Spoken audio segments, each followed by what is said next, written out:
देखिए, हड़बड़ी में गड़बड़ी भी टूटी साइकिल से होती है और बड़बड़ी में गड़बड़ी मतलब बड़बड़ करते हुए गड़बड़ी भी टूटी साइकिल से ही होती है। आप समझिए क्यों। मैंने संवैधानिक बात करी, संविधान की बात करी। निर्वाचन आयोग तो भारत का है, हम तो निर्वाचन आयोग भारत का, संविधान भारत का, भारत के साथ खड़े हैं। टूटी साइकिल किसके साथ खड़ी है? ये घुसपैठियों के साथ खड़ी है, ये आतंकियों के साथ खड़ी है।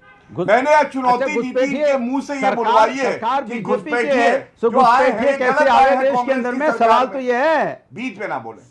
नहीं, सवाल ये है कि बीजेपी की सरकार में घुसपैठिए कैसे आ गए? अरे बीजेपी में भी घुसपैठिए घुस गए हैं भैया, बीजेपी में भी घुसपैठिए दूसरी पार्टी से चले गए। इसकी तो चिंता करे बीजेपी, मुझे तो बीजेपी की भी चिंता है कि दूसरी पार्टी के लोग वहां घुसपैठ कर चुके हैं। लेकिन देश के अंदर अगर सपा के प्रवक्ता भारतीय जनता पार्टी की जिम्मेदारी है कि देश के अंदर में भारतीय जनता पार्टी के प्रवक्ताओं पे लोग आ जा रहे हैं। इसके मतलब यही बड़बड़ी में गड़बड़ी होती है, बड़बड़ी में गड़बड़ी, बड़बड़ कर रहे, बड़बड़ कपड़े पता नहीं है बोल क्या रहे हैं। इसलिए जिनको बैठना नहीं आता उन्हीं को थूकते भैया। हम तो पागल हो गया, अखिलेश यादव के कपड़ों में पहुंच गया।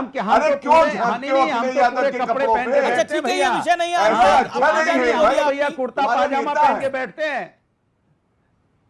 अनुराग तो कुर्ता पाजामा पहन के बैठते हैं भैया, कपड़ों में क्यों झांक रहे हो भाई? अनुराग, अरे बहुत गंदी बात है भैया। आपका चुनाव सिंबल अमीर भाई यही गंदगी मचाते हैं रोज, बड़बड़ी में गड़बड़ी होती है। एक सेकंड गौरव, मेरा निवेदन स्वीकार करिए, मुझे 20 सेकंड दीजिए। अनुराग, कुर्ता पजामा अगर आपका चुनाव चिन्ह है तो आप कुर्ते पजामे पे बहस करिए। अगर आपको लगता है कि कुर्ता पजामा के साथ आपको इतना प्यार है तो उसको चुनाव चिन्ह बनाइए, उस पर बहस करिए आप। लेकिन मेरा पॉइंट है कि हम व्यूअर्स का टाइम तो ना वेस्ट करें अनुराग जी। अब बार बार एक ही विषय को लेकर आएंगे, जो पॉइंट है उस पे रखिए ना अपनी। बार साइकिल पे जाएंगे तो बार बार हमको साइकिल से ठीक है, आप भी मुरझाया हुआ फूल कह दीजिए ना, आप आगे बढ़िए इस बात से। ओके अनुराग, मैं आपको पूरा टाइम दूंगा। शांति। Okay Gaurav Bhatia, 30 seconds, make your point, respond to Anurag Bhadauria and logical points क्यों। नहीं, हम लोग का स्तर ये नहीं है कि ऐसे बड़बड़ी गड़बड़ी वाले प्रवक्ताओं का हम उत्तर दें। इनको कुछ नहीं आता है, सिर्फ बड़बड़ करते हैं। मैं तो एक बड़ी बात आपसे कहता हूं अमीश भाई, ये क्यों है कि अगर निर्वाचन आयोग एसआईआर करवा रहा है और बिहार में एसआईआर हुआ तो सर्वोच्च न्यायालय ने रोक नहीं लगवाई, ये सत्य है, शाश्वत सत्य है, मानना पड़ेगा। क्यों ममता बनर्जी कहती है गृह युद्ध हो जाएगा अगर एनआरसी कराओगे?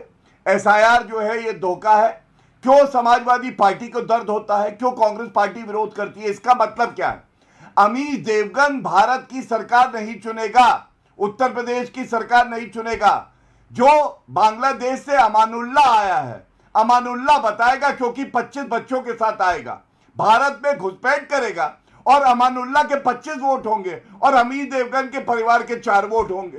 तो भारत और हमारे प्रदेशों की सरकार कोई घुसपैठिया नहीं चुन सकता है। ठीक है, इसको चुनने का हक अमीश देवगन का है। बात को समझाया। अब अनुराग भदौरिया बात की बारी है जो है ये सुनिश्चित। 10 सेकंड। ओके, मैं मलूक नगर आपको मुझे लगता है देखिए मुझे लगता है भारतीय जनता पार्टी को पता है कि कोई बांग्लादेशी आ गए तो आपने निकाला क्यों नहीं?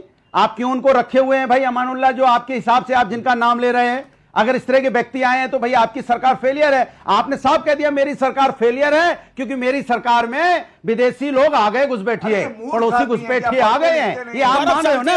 अभी तो आप मान रहे हो ना घुसपैठिए आ गए? बधाई आपको, माना तो आपने, आपकी सरकार फेलियर है। निकालिए घुसपैठिए को, निकालिए घुसपैठिए जो देश से आए हैं, जो आपने घुसवाए, निकालिए यहाँ से। अच्छा निकालिए घुसपैठिए को जो आपने बुलाया। अमीश भाई एक सवाल, निकालिए घुसपैठिए को। आप यहाँ घुसपैठिए बुलाएंगे, ऊपर से आके यहाँ पे बहस करेंगे। बहुत बड़ी खबर आ गई है, चुनाव आयोग की मंजूरी के बिना पश्चिम बंगाल में 235 अधिकारियों के तबादले कर दिए गए हैं।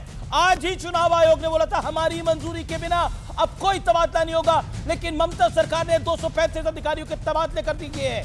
बीजेपी ने पश्चिम बंगाल भारतीय जनता पार्टी यूनिट ने सीईसी को बकायदा शिकायत की है। यह बड़ी गड़बड़ है, यह अपने आप में बड़ी गड़बड़ है। जब बोल दिया गया कि तबादले नहीं हो सकते तो तबादले क्यों किए गए? यह बहुत बड़ा घटनाक्रम है।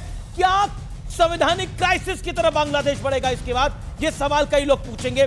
जब इलेक्शन कमीशन ने एक बात को बोल दिया, उसके बाद आप कैसे उसको अनफॉलो कर सकते हैं? मैं सीधा रुख करता हूं, और बिना मंजूरी लिए, मैं फिर कह रहा हूं, बिना मंजूरी लिए नहीं किया जा सकता। ये एक तरह से रूलिंग है। मैं सीधा रुख करता हूं गौरव भाटिया का first reaction. Gaurav Bhatia, your first reaction to this. देखिए, पश्चिम बंगाल की हालत तो ये है, कानून व्यवस्था ध्वस्त है, ममता बनर्जी मस्त है।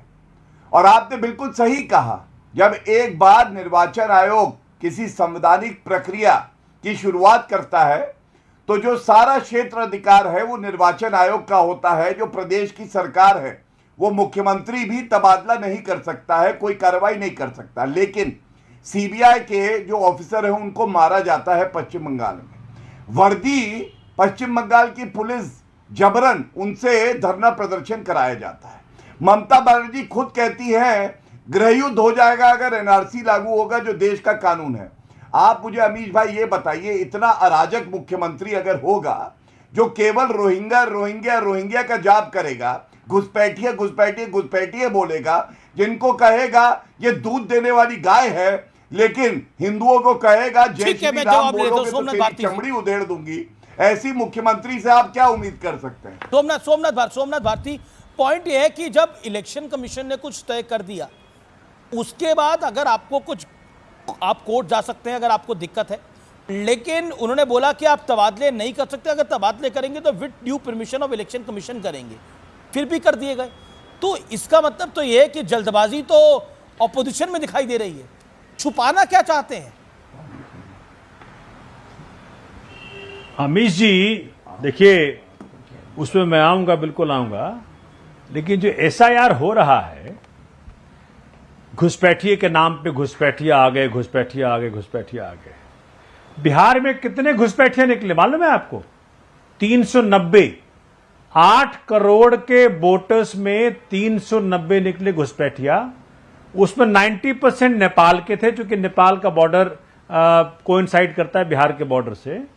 और उसमें सिर्फ और सिर्फ जिनको घुसपैठिया कहते हैं भाटिया जी, वो 76 थे, मुस्लिम्स थे। तो out of 8 crore voters only 390 were found as घुसपैठिया। उसमें सिर्फ 76 जो थे वो मुस्लिम्स थे। हम कर क्या रहे हैं? 65 लाख वोट काटे गए, जोड़े एक भी नहीं गए। और ये जो परंपरा चली आ रही है कि अचानक रात को 8 बजे नोटबंदी हो गया, सारे पूरा भारत परेशान। आज रात को 12 बजे एसआईआर हो गया, पूरा भारत परेशान। अरे भाई, और ये जो आप अनाउंसमेंट करे हो 12 राज्यों में, असम को छोड़ दिया। असम में क्या करने का तरीका, क्या सोच रहे हो करने के लिए? मैं समझ नहीं पा रहा हूं। 11 साल के केंद्र में शासन के बाद घुसपैठिए का जो ये जो ढिंढोरा भाजपा पीटती है, और इनका सारा पोल खुल गया सुप्रीम कोर्ट के अंदर। आप सोचें, सुप्रीम कोर्ट के जरिए मांगना पड़ा लिस्ट ऑफ डिलीटेड वोटर्स। मतलब ये ड्यूटी इलेक्शन कमीशन की थी कि डिलीटेड वोटर्स की लिस्ट दे, किसका नाम काटा है आपने। लेकिन सुप्रीम कोर्ट को इंटरवीन करना पड़ा, सुप्रीम कोर्ट को कहना पड़ा भाई आधार को परमिट करिए। तो अगर भाजपा के इशारे पे ईसीआई नहीं चलती तो क्या चलती है? मुझे बताएं, क्या लॉजिक है, क्या रैशनल है? ठीक है, जवाब। जब ये ईसीआई का ड्यूटी है, ईसीआई का ड्यूटी है कि बिहार में अनबायस्ड चुनाव कराए, उसमें इंटरेस्टेड नहीं है। शायद ईसीआई अपना काम कर चुकी, भाजपा को एज दे चुकी, पर बिहार में हुआ ना सोमनाथ भारती जी, बिहार में हुआ ना, एक सेकंड, बिहार के अंदर हुआ, और विपक्षी नेता एसआईआर के वहां पर खिलाफ थे, और बिहार के एसआईआर की प्रक्रिया पूरी संपूर्ण हो गई और सफल रही। इलेक्शन कमीशन के मुताबिक एक भी आपत्ति दर्ज नहीं करी गई है।